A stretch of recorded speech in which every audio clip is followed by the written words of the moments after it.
A phone rang at 2 in the morning. The journalist who picked up was 24 years old. She had been on the night shift for 4 hours.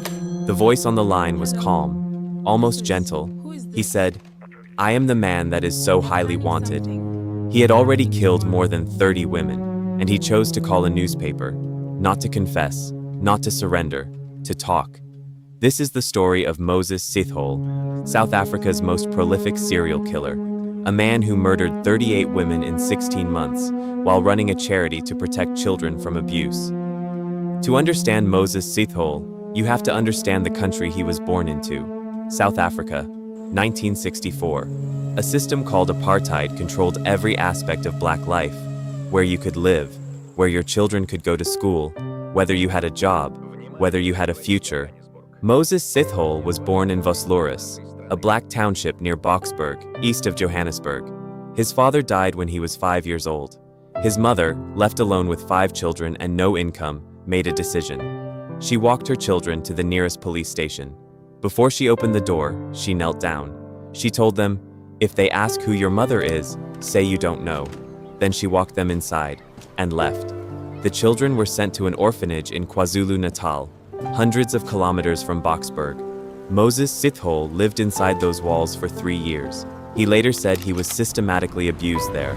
Apartheid South Africa kept very few records of what happened to black children in state care. We only have his word for what those 3 years contained. At 13, he ran away, found his older brother Patrick, moved in, worked in the Johannesburg gold mines, was known by everyone around him as quiet, gentle, and kind. He helped street children find their way home. Women described him as charming. In 1987, a woman accused him of rape. In 1989, a second accusation. He was convicted. He served 6 years. He maintained his innocence for the rest of his life. What is confirmed? While he was inside prison, other inmates assaulted him. In 1993, he walked out. South Africa was changing. Nelson Mandela had been freed. The first free election was 15 months away. For the first time in decades, black South Africans were being told, "The future is yours." Moses Sithole was 30 years old, and something had broken. By 1994, Moses Sithole had constructed a second identity. He called his organization Youth Against Human Abuse. On paper, it was a charity, dedicated to protecting children from violence and exploitation. He had official-looking documents. He held meetings. He became known in townships across Gauteng as a man who cared, a businessman, a counselor, someone trying to build something. Young women, many of them unemployed, many of them desperate in a country where work was scarce, heard about a kind man with job openings, real wages, office positions, a future. They called the number. He arranged interviews, and when the time came, he offered to walk them personally to the office. Just across the field, he would say. A short walk. The first body was found on July 16, 1994. Maria Monene Monama, 18 years old. She had been beaten, raped, strangled with her own underwear, hands tied behind her back, and on her skin, 3 messages, written deliberately. Shia Beach. I am no fighting with you, please. We must stay here for as long as you don't understand. Police had no suspect, no leads, no name. There was no reason to connect a gentle youth counselor running a children's charity to a body in a field. 3,000 kilometers away, in a different city, a young journalist named Tamsin de Beer was beginning her first year at the Star newspaper in Johannesburg.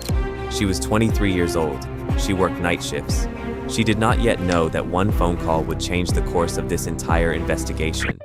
And in Pretoria, inside the South African Police Service, a woman named Mickey Pistorius had just been appointed to a newly created role, criminal profiler, the first in South African history. She was handed a stack of case files, multiple women, multiple fields, multiple murders. She began to read. Here is what Moses Sithole understood that other killers did not. Fear announces itself. If you approach a woman aggressively, she runs, she screams, she fights. But if you offer her hope, she walks toward you. South Africa in 1994 had an unemployment rate above 40%. For young black women in townships, work was not just scarce, it was a matter of survival. Moses Sithole knew this. He created official-looking application forms. He used multiple names: Martin, Mandla, Joseph, at least 6 aliases in total. He presented himself at community meetings as a businessman with real opportunities. Women would come to his office. He would review their application. Then he would say, "The headquarters is just across the veld. I'll walk you there myself. It's not far." The path into those fields was the last thing every one of his victims saw. He would overpower them once they were out of sight. He would bind their hands behind their backs. He would strangle them with their own clothing. Several victims were found blindfolded. Most had clothing draped across their faces, as if, even in death, he could not stand to be looked at. Between July 1994 and October 1995, he killed 38 women. Some of them were never identified. Their names were never recovered. Their families may not know to this day what happened to them. After some of the murders, he called the victims' families. He said nothing. He breathed and hung up. By mid-1995, he had moved his operations through 3 areas. The press called them the ABC murders: Atteridgeville, Boxburg, Cleveland. The letter after A is B. The letter after B is C. There was no letter D, because in October 1995, Moses Sithole made a mistake. For the first time, he was seen. On September 23, 1995, a retired FBI agent named Robert Ressler landed in South Africa. He had been flown in specifically to assist with the ABC murders investigation. Ressler was one of the men who helped invent criminal profiling. He had sat across from Ted Bundy, from John Wayne Gacy, from Jeffrey Dahmer. He had done this for decades. He spent 1 week in South Africa. He reviewed the evidence. He met with Mickey Pistorius, the country's own profiler, and they reached the same conclusion. This killer was organized, intelligent, confident. His confidence was growing. He was not slowing down. And, Pistorius predicted, he would contact the media. That prediction was made in late September. On October 3, 1995, 10 days later, a phone rang at the Star newspaper. A man said his name was Joseph Magwena. He said, "I am the man that is so highly wanted." He gave Tamsin de Beer a lengthy interview. He described his killings as revenge. Revenge for a rape conviction he said was false. Revenge for what happened to him inside prison. Revenge for a country that had taken everything and given him nothing. He claimed 76 victims, not 38, twice as many as the police knew about. Then, to prove his identity, he gave directions to the location of a body. Police went to the location. They found her. Over the next 10 days, 3 more women were killed. Police tried to arrange a meeting with him. He didn't show. They tried to trace the calls. He used payphones and kept the calls short, perfectly short, as if he knew exactly how long a trace required. De Beer later described what happened to her over those days as something she hadn't expected. Over multiple calls, she began to understand how he thought. "It was like a journey I was on with him," she said. "We were bonded in a strange, ugly way. I was hoping he was okay all the time." She paused when she said it. Which is absolutely crazy. On October 8th, police released Moses Sithole's name and photograph to the public. His face appeared on the front page of every newspaper in South Africa. Every radio station read out his description. Millions of South Africans heard his name for the first time. He was somewhere in Johannesburg, sleeping rough, no money, wanted for 38 murders, and he still did not run. On September 16, 1995, police found a body near the Van Dyke mine outside Boxburg. They called it in. Within 48 hours, forensic investigators had recovered 10 bodies from the same site, in various stages of decomposition. The excavation took 2 days. Media were present throughout. Cameras filmed the investigators working. The whole country watched.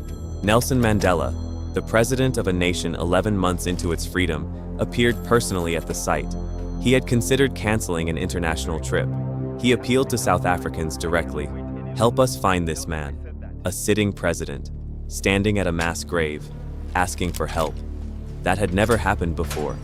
By the time Moses Sithole was identified as the prime suspect, he had 30 confirmed victims. He had also, police would later discover, been seen with at least 1 victim before her death. A witness had watched him walking with a young woman toward the veld.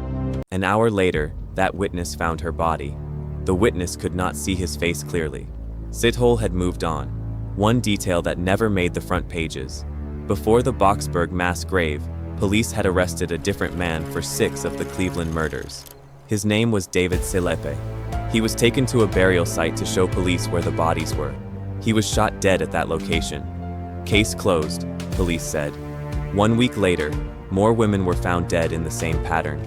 Sithole was never tried. His guilt, or innocence, was never established in a courtroom. Moses Sithole later claimed there had been copycats. He denied ever knowing Sithole, but he used an alias, Mandla, when he called the grandmother of one victim to taunt her. Sithole had told police his accomplices were named Tito and Mandla. The full truth of what connected those two men has never been established. On October 18, 1995, police set a trap. Moses Sithole had contacted his brother-in-law. He needed a gun. His brother-in-law agreed to help and immediately told the police. They chose a factory in Benoni, east of Johannesburg. Inspector Francis Mulovhetsi went in undercover. He posed as a security guard. When Moses Sithole arrived at the arranged time, the inspector invited him inside to wait. It was raining. Sithole refused to enter. He had been evading police for 2 months. Something about the situation was wrong. He ran. Mulovhetsi chased him. He fired 2 warning shots into the air. He cornered Sithole in an alleyway. That's when Sithole produced a hatchet. He charged. Mulovhetsi shot him in the right leg. Sithole kept coming. He went over the officer, and in the struggle that followed, bit the detective's thumb. 2 more shots, both into Sithole's abdomen. He went down. They drove him to hospital. In hospital, he was tested. He was HIV positive. He also had tuberculosis. While handcuffed to a rail in a military hospital, he confessed. He named locations. He described methods. He seemed calm, almost relieved. The trial began in January 1997. It was delayed repeatedly, partly because a fellow inmate had secretly recorded a video confession and tried to sell it, and the legality of that recording had to be determined by the court. On December 4, 1997, the verdict was read. It took 3 hours. Guilty on all 38 counts of murder. Guilty on all 40 counts of rape. Guilty on 6 counts of armed robbery. The judge said, publicly, that if capital punishment had not been abolished the year before, he would have had no hesitation in sentencing Moses Sithole to death. Instead, 2,410 years. Parole eligibility begins at age 963. There was one moment in the trial that those present still remember. Throughout the proceedings, Sithole had appeared unmoved, blank, controlled, distant, until the moment when Inspector Mulovhetsi, the man who had shot him, took the stand. As Mulovhetsi described the arrest, described firing those shots, Moses Sithole wept. Moses Sithole is currently alive. He is incarcerated in Mangaung Correctional Center in Bloemfontein. He is HIV positive. He has received treatment for this condition every year since his arrest. This treatment is provided at state expense. His wife died of AIDS. His daughter died of AIDS. South Africa's public health system does not automatically provide antiretroviral treatment to all citizens. His family did not qualify. He did. While in prison, he completed a degree in theology. He is currently studying law. The charity he used to kill 38 women was called Youth Against Human Abuse. The man who left a 2-year-old boy to die alone in a field built his public identity around protecting children. The man who called victims' families to breathe into the phone held community meetings. The man who wrote messages onto his first victim's skin was described by everyone who knew him as gentle. The title of this story is Africa's Most Dangerous Serial Killer No One Talks About. But that's not entirely accurate anymore, because South Africans do talk about him, in whispers, in courtrooms, in documentary series. What no one can answer is the question that sits behind all the verified facts. He claimed 76 victims. Police confirmed 38. The remaining 38 were never found. They were never named. Their families were never told. They are still missing. The Veld is a big place.